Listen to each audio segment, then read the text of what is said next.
Student okay biology में आपका स्वागत है। आज हम पढ़ने जा रहे हैं केंद्रिका, या जिसको हम केंद्र की भी कहते हैं, या अंग्रेजी में इसको हम कह रहे हैं न्यूक्लियोलस।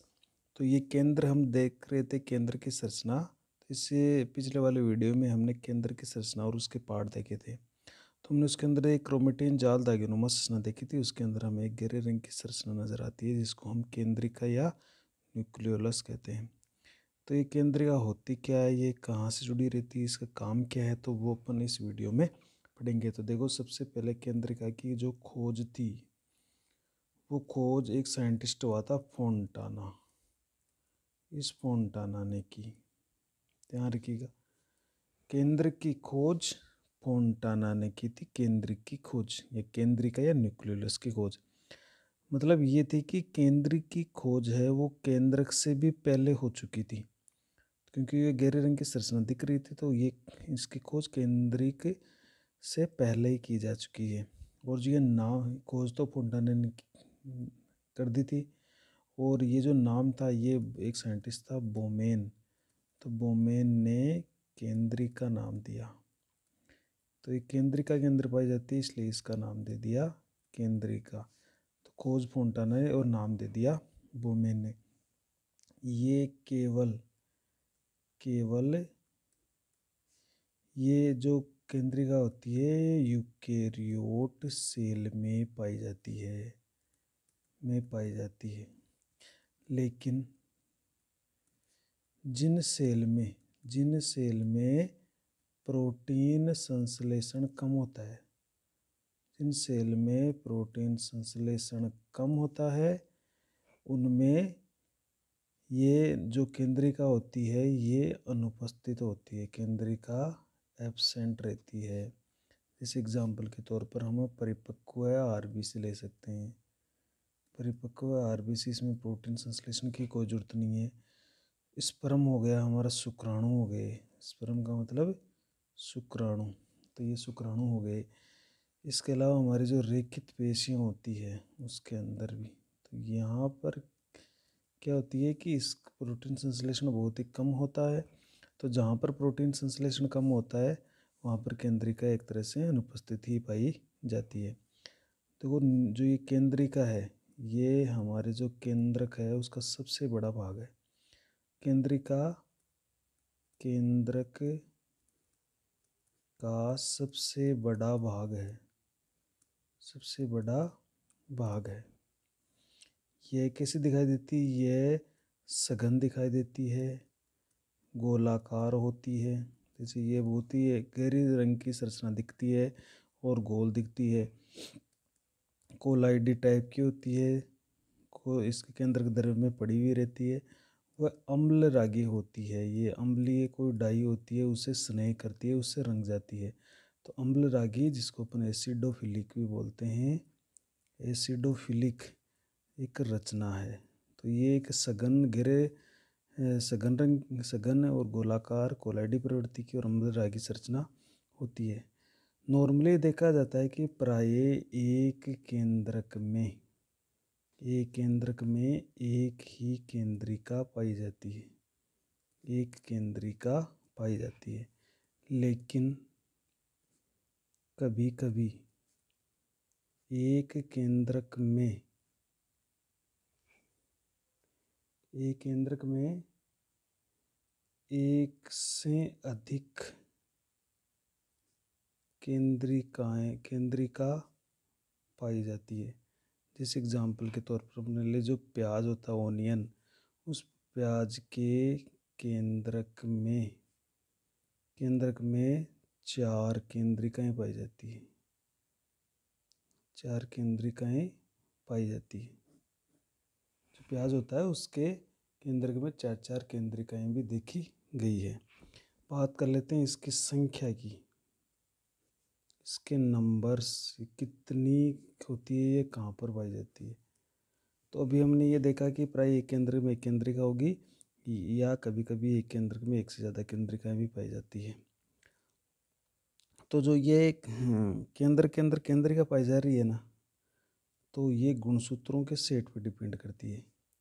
केंद्रक में की जो संख्या है, केंद्र में केंद्रिका की संख्या जो गुणसूत्र सेट है, एक सेट है या दो सेट है, के अनुसार होती है। यदि जैसे मुझे अगुणित सेट है, अगर गुणसूत्र संख्या n है तो उसमें एक केंद्रिका मिलेगी। अगर गुणसूत्र संख्या वहाँ पर द्विगुणित है तो वहाँ पर दो केंद्रिका पाई जाती है।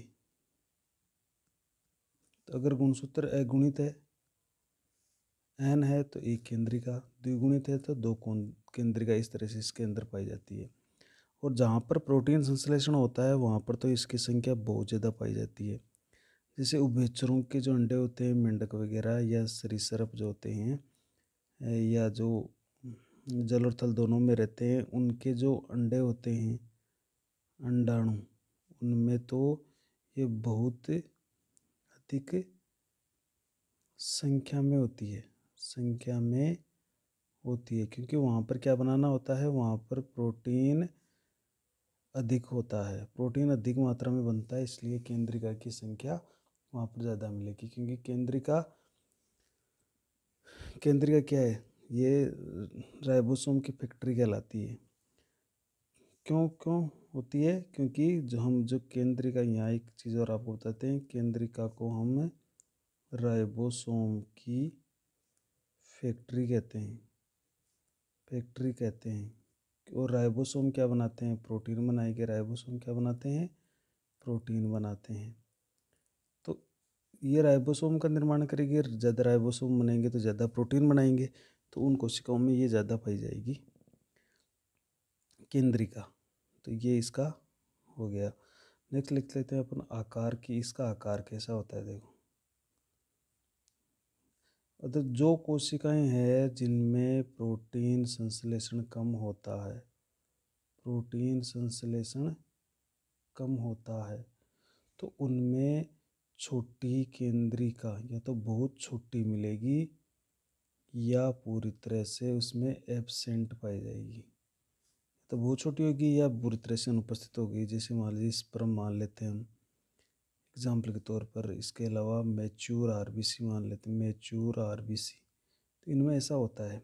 और जो सेल ऐसी होती है जिनके अंदर प्रोटीन संश्लेषण ज़्यादा होता है, उनमें बड़ी व अधिक केंद्रिकाएं होती है। तो ये सीधी सी बात है कि जहाँ पर प्रोटीन ज़्यादा बनेगा, जिन सेल्स के अंदर, जिन कोशिकाओं में, वहाँ पर केंद्रिका ज़्यादा मिलेगी। और जिनमें प्रोटीन कम बनता है उनमें कोई ज़रूरत नहीं प्रोटीन की, वहाँ पर ये इसकी या तो बिल्कुल अनुपस्थित होगी या ये बहुत ही छोटी आकार में रहेगी। अब बात है कि इसकी स्थिति क्या है, पोजीशन कैसी होती है इसकी। पोजीशन का मतलब ये कहाँ स्थित होती है।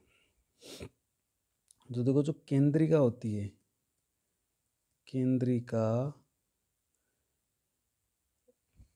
हमने देखा कि ये केंद्रक है। इस केंद्र के अंदर ये क्रोमेटिन जाल है। क्रोमेटिन जाल को जब रंगा गया तो इसके दो चित्र दिखाई दिए, हेट्रोक्रोमेटिन और बाकी के होते हैं यूक्रोमेटिन। तो जो हेट्रोक्रोमेटिन क्षेत्र होता है उस क्षेत्र के आसपास ये पाई जाती है, जैसे हेट्रोक्रोमेटिन क्षेत्र के आसपास। तो हम ये कह देंगे कि केंद्रिका एक विशेष गुणसूत्र के हेटेरोक्रोमेटिन क्षेत्र में पाए केंद्रिक संघटक गुणसूत्र। ये याद रखिएगा, हेटेरोक्रोमेटिन क्षेत्र में पाया जाता है कि विशेष गुणसूत्र होता है, उसका नाम है केंद्रिक संघटक गुणसूत्र के विशिष्ट स्थल से जुड़ी होती है। तो जो केंद्रिक संघटक, ये मतलब जहाँ से लगी रहती है उस जगह जो गुणसूत्र होता है उसको बोलते हैं केंद्रिक संघटन गुणसूत्र। तो जुड़ी होती है। मतलब केंद्रिक का एक विशेष गुणसूत्र हेटेरोक्रोमेटिन क्षेत्र में पाए केंद्रिक संघटक गुणसूत्र के विशिष्ट स्थल से जुड़ी होती है। उस स्थल को केंद्रिक संघटक क्षेत्र कह देंगे। उसको हम क्या कह देंगे? केंद्रिक संघटक क्षेत्र। या इसको अंग्रेजी में देखो हम कहेंगे न्यूक्लियोलर ऑर्गेनाइजिंग रीजन, और इसको हम शॉर्ट में बोल देते हैं NOR, nuclear organising region, NOR कहते हैं। तो कई बार ये प्रश्न आता है NOR कहाँ होते हैं। अब ये जो क्षेत्र होता है ना, ये NOR होता है, इस NOR को एक नाम और है इसका, NOR को द्वितीयक संकीर्णन भी कहते हैं। कुछ गुणसूत्र होते हैं जिसमें प्राथमिक संकीर्ण के अलावा द्वितीयक संकीर्ण भी पाया जाता है, और वो द्वितीयक संकीर्ण NOR ही होता है। तो जो अधिकांश जो द्विगुणित जीव होंगे, द्विगुणित जीवों की कायिक सेल में दो केंद्रिक संघटक गुणसूत्र पाए जाते हैं। गुणसूत्र होते हैं मतलब दो गुणसूत्र पाए जाएंगे, लेकिन अधिकांश द्विगुणी जीव होते हैं उनमें तो दो ही मिलते हैं। लेकिन मानव की बात करते हैं, ये इंपॉर्टेंट बात है। मानव में गुणसूत्र संख्या, ये याद रखिएगा, गुणसूत्र जो संख्या है वो है 13, 14, 15, 21 व 22। 13, 14, 15, 21 और 22। 13, 14 और 15, 21 और 22। तो जैसे कि हमने कहा कि मानव में गुणसूत्र संख्या आप याद कर लीजिए, 13, 14, 15, 21 और 22 जो होते हैं वो हमारे केंद्रिक गुणसूत्र संगठन क्षेत्र यानी NOR से संबंधित रहते हैं। यानी ये जो गुणसूत्र है, इन गुणसूत्रों पर केंद्रिक संगठन एक क्षेत्र पाया जाता है, वहाँ से केंद्रिका जुड़ी हुई होती है। अब नेक्स्ट अपन बात कर लेते हैं केंद्रिका की संरचना के बारे में कि केंद्रिका की संरचना कैसी होती है। तो इसकी केंद्रिका में इसके बहुत ही सिंपल संरचना है। देखिए अपन देख लेते हैं इस केंद्रिक संरचना आखिर कैसी होती है। तो इसमें जो केंद्रिका होती है उसके मुख्यतः 4 पार्ट अपन को दिखाई देते हैं। एक इसका पार्ट है जिसको हम केंद्रिक क्रोमेटिन पदार्थ बोलते हैं। ये केंद्रिक क्रोमेटिन पदार्थ ये बाहर जो आपको दिख रहा है, ये केंद्रिक क्रोमेटिन पदार्थ है। वो अंदर की तरफ भी एक क्रोमेटिन बनाता है, इस तरह से अंदर की तरफ फोल्ड होके। तो ये केंद्रिक क्रोमेटिन पदार्थ हो गए जो कि बाहर की तरफ है और अंदर की तरफ पाया जा रहा है। ये जो केंद्रिक क्रोमेटिन है ये DNA से ही निर्मित होगा। तो ये एक बार हम इसको बना देते हैं। ये तो है इसका, ये केंद्रिका का सबसे बाहरी परत, इसको तो कहेंगे हम पेरी। ये जो बाहर की तरफ आपको दिख रही है इसको तो हम कहेंगे पेरी न्यूक्लियोलर क्रोमेटिन। मतलब पेरी न्यूक्लियोलर मतलब केंद्रिका का बाहरी ये क्रोमेटिन पदार्थ है। और जो ये अंदर की तरफ आपको दिख रहा है ये हो गया इंट्रा न्यूक्लियोलर क्रोमेटिन। तो ये भी क्रोमेटिन ही है, ये अंदर की तरफ फोल्ड होके इस तरह से अंदर की तरफ एक क्रोमेटिन बना रहा है, ये बाहर की तरफ क्रोमेटिन है। तो ये केंद्र के DNA से बना हुआ एक क्रोमेटिन पदार्थ है। इसके अंदर देखो इसके अंदर छिद्र होते हैं, ये छिद्र पाए जाते हैं। इसके अंदर एक एक्रिस्टलीय मैट्रिक्स भरा रहता है, एक्रिस्टलीय जिसको हम कहते हैं मैट्रिक्स भरा हुआ है इसके अंदर। इसके अंदर आपको लंबे लंबे इस तरह से तंतु दिखाई देंगे। ये इसके अंदर तंतु है, ये देखिए, ये इसके अंदर पाए जा रहे हैं, जो तंतु होते हैं वो पाए जा रहे हैं। ये कहलाएंगे इसका तंतुमय भाग। तंतुमय भाग तीसरा भाग हो गया। और इसके अलावा इसके अंदर एक विशेष गोल गोल कण भी नजर आएंगे जो राइबोसोम बनाएगा। ये आगे जाके राइबोसोम की जो उप इकाई होगी वो बनाएगी। तो ये हो गए कणीय भाग। इसका कौन सा भाग होगा? कणीय भाग, या इसको हम कहेंगे कणिकाएं। तो बहुत ही सिंपल रचना है अपने। ये चित्र किसका है? ये न्यूक्लियोलस का है, केंद्रिका का है, जिसमें क्रोमेटिन पदार्थ है। दूसरा, पहला तो इसका भाग ये हो गया क्रोमेटिन पदार्थ, दूसरा भाग हो गया इसका मैट्रिक्स, तीसरा भाग हो गया ये तंतु दिख रहे हैं राइबोन्यूक्लियोप्रोटीन के बने हुए, आरएनपी के बने हुए ये तंतु हो गए। और तंतुओं के टूटने से ये गोल गोल कणिकाएं बनती है। तो ये कणिका में भाग हो गया। तो इसके 4 भाग हो गए, केंद्र की संरचना के 4 पार्ट हो जाते हैं।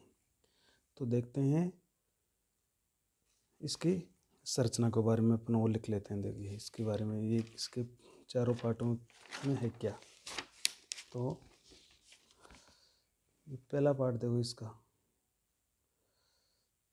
पहला पार्ट हो गया केंद्र की। अपन पढ़ लेते हैं संरचना, केंद्र की संरचना। तो केंद्र की संरचना में 4 मुख्य भाग होते हैं, 4 मुख्य भाग।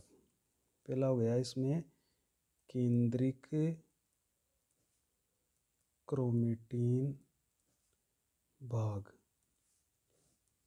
इसको हम कहते हैं पार्श क्रोमेटिन। ये जो पार्श का मतलब होता है, इसका मतलब पार्ट ही होता है। क्रोमेटिन का मतलब हो गया क्रोमेटिन पार्ट। तो पार्श से इसको क्रोमेटिन कह देते हैं, या हिंदी में कहते हैं इसको केंद्रिक क्रोमेटिन भाग। देखो यह जो भाग है यह डीएनए द्वारा निर्मित होता है। किसके द्वारा बनता है? ये डीएनए द्वारा निर्मित होता है। यह केंद्रिका को घेरने वाले, हम ये कह देंगे कि केंद्रिका को घेरने वाले क्रोमेटिन को पेरीन्यूक्लियोलर क्रोमेटिन कहते हैं। यह क्रोमेटिन अंदर की ओर धंसकर, जो भी हम चित्र देख रहे थे वो अंदर की ओर धंसकर इंट्रा न्यूक्लियोलर क्रोमेटिन बनाता है। अभी जो हमने चित्र देखा कि उसमें किस तरह से अंदर की तरफ इससे धंसकर क्रोमेटिन बना रहा था। दूसरा पार्ट हमने देखा इसका जो मैट्रिक्स होता है, जिसमें किसी भी तरह का कोई क्रिस्टलीय संरचना नहीं होती है। तो इस कारण उसको हम कहते हैं क्रिस्टलीय मैट्रिक्स, जो कि इसका एक तरल भाग होता है प्रोटीन से बना हुआ। इसको हम क्रिस्टलीय मैट्रिक्स कह देंगे, या इसको हम कह देंगे अंग्रेजी में एमोर्फस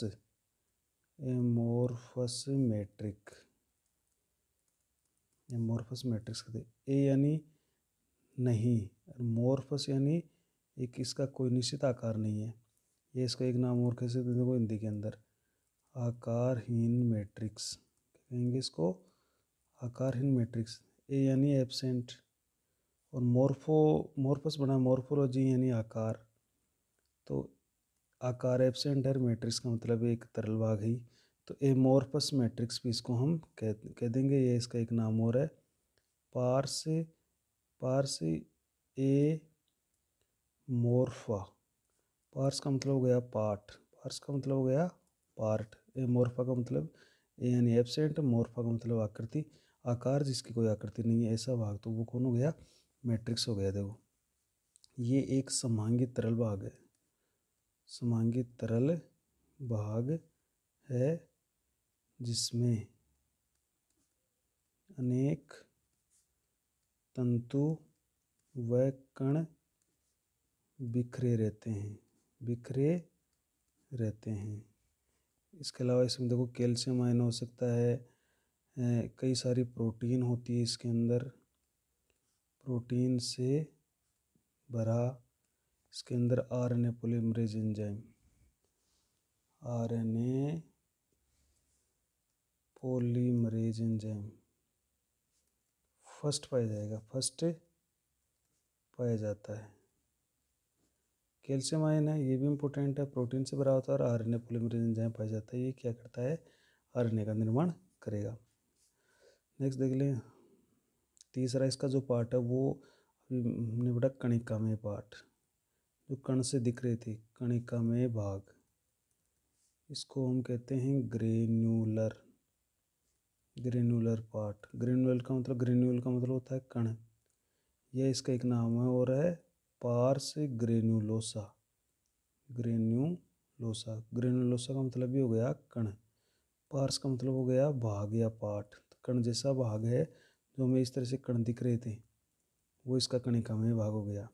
तो ये किसके बने होते हैं? ये राइबो न्यूक्लियो प्रोटीन से बने कण होते हैं। इम्पोर्टेंट टॉपिक है ये। इन्हीं से राइबोसोम की उप इकाइयाँ, जो उप इकाइयाँ होती है वो बनती है। इन कणों को राइबोसोम का पूर्ववर्ती माना जाता है। अर्थात राइबोसोम का जो निर्माण है इन्हीं कणों के द्वारा होता है। यानी ये जो कण होते हैं फिर विकसित होकर क्या बनाते हैं? ये राइबोसोम की जो उप इकाई होती है। जैसे CS राइबोसोम है तो उसके 60S की और 40S की ये इकाई बना देते हैं। तो ये राइबोसोम के जो फिर ये इकाइयाँ क्या करती है? एक पूरे राइबोसोम का निर्माण करती है। तो ये राइबोसोम का पूर्ववर्ती माना जाता है, क्योंकि इससे राइबोसोम की उप इकाइयाँ बनती है, जो ये कणिका में पार्ट है। अब बात आती है कणिका किससे बनती है? तो ये बनती है तंतुमय भाग से। तंतुमय भाग, फोर्थ इसका लास्ट पार्ट हो गया तंतुमय भाग, जिसको अपन कहेंगे फाइब्रिलर पार्ट, या इसको हम कह देंगे न्यूक्लियोनीमा।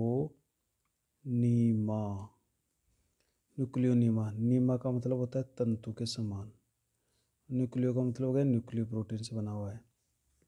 तो ये भी किसके बने होते हैं? राइबो न्यूक्लियो प्रोटीन से बने तंतु होते हैं, जो क्रमिक रूप से लगातार कणिकाओं, ये जो ऊपर मैंने कणिकाएं पढ़ी थी ना, इन कणिकाओं में रूपांतरित होते रहते हैं।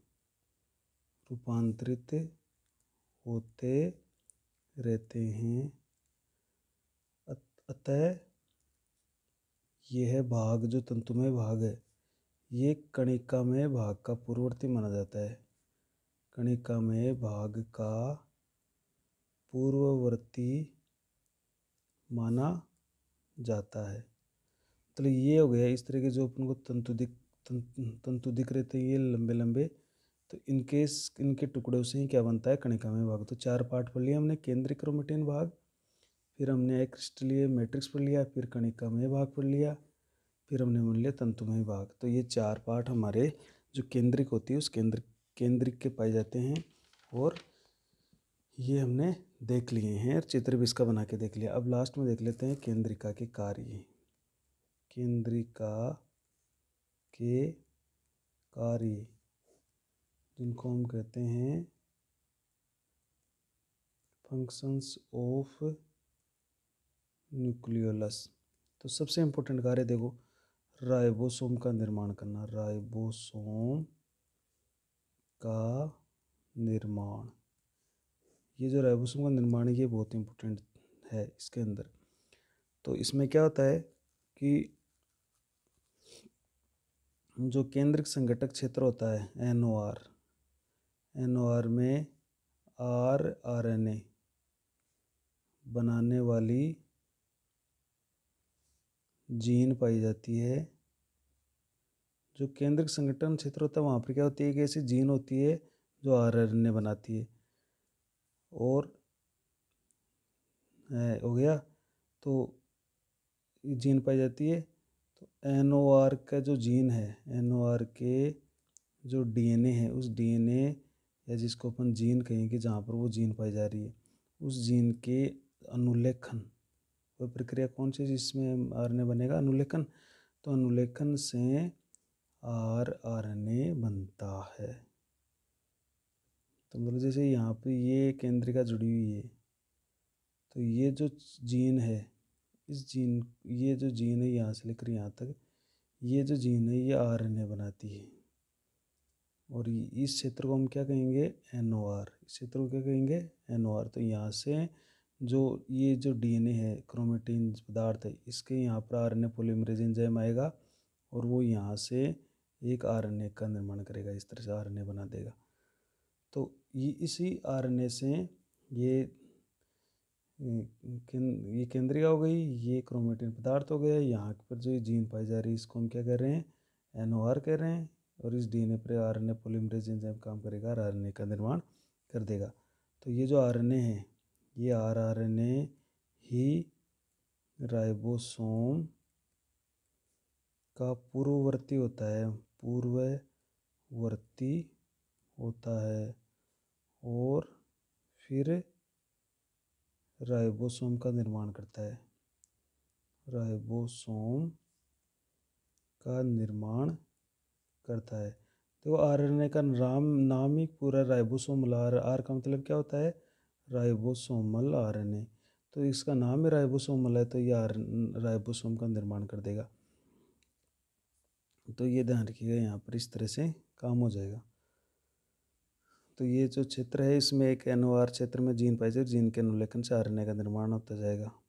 ये यहाँ पर इस तरह से पाया जाएगा। इसका एक कार्य और देख लेते हैं। देखो, केंद्रिक जो है, केंद्रिक ये प्राय केंद्रक कला से जुड़ी रहती है। तो इससे क्या होता है, जो केंद्रक छिद्र होते हैं, केंद्रक छिद्रों से होकर कई केंद्रिक पदार्थ जो कोशिका द्रव्य होता है, साइटोप्लाज्म में अभिगमित होते रहते हैं। तो ये देखा गया कि ये जहाँ पर होती है वहाँ पर केंद्र कला के आसपास ही पाई जाती है, और वहाँ से ही जो केंद्र के छिद्र होते हैं उसी से इसके पदार्थ है वो साइटोप्लाज्म में, कोशिका द्रव्य में आते रहते हैं। तो ये इसके प्रमुख कार्य यही हो जाता है, राइबोसोम का निर्माण करना। तो क्योंकि इसमें जैसे ये क्रोमेटिन जाल है, तो उस क्रोमेटिन जाल में जहाँ ये पाई जाएगी, क्रोमेटिन जाल जुड़ी रहेगी, उसको तो हम उस क्षेत्र को बोलेंगे NOR। और वहाँ की जो जीन होगी उसको बोलेंगे, ये जो जीन है ये NOR की जीन है, यहाँ पर RNA पॉलीमरेज एंजाइम आएगा और वो यहाँ से RNA बना देगा, और ये RNA फिर राइबोसोम बनाएगा। और मुख्यतः कौन से RNA बनते हैं यहाँ पर, एक तो 18S का RNA और 28S का RNA वो यहाँ पर संश्लेषित हो जाते हैं। कि 5S वाला ये यहाँ से बाहर की तरफ होगा, केंद्र में होगा अंदर की तरफ। तो ये 18S के और 28S के RNA यहाँ पर बना दिए जाते हैं, और फिर इसी के द्वारा यहाँ पर इन RNA से ही फिर राइबोसोम का निर्माण कर लिया जाता है। तो ये आज हमने पढ़ लिया है केंद्र की संरचना के पूरे के बारे में, कंप्लीट स्ट्रक्चर और इसके जो खोज वगैरह, इसकी संख्या और इसके हमने कार्य भी देख लिए हैं। नेक्स्ट वीडियो में हम क्रोमेटिन पदार्थ की चर्चा करेंगे। तो एक बार इसको देख लीजिए।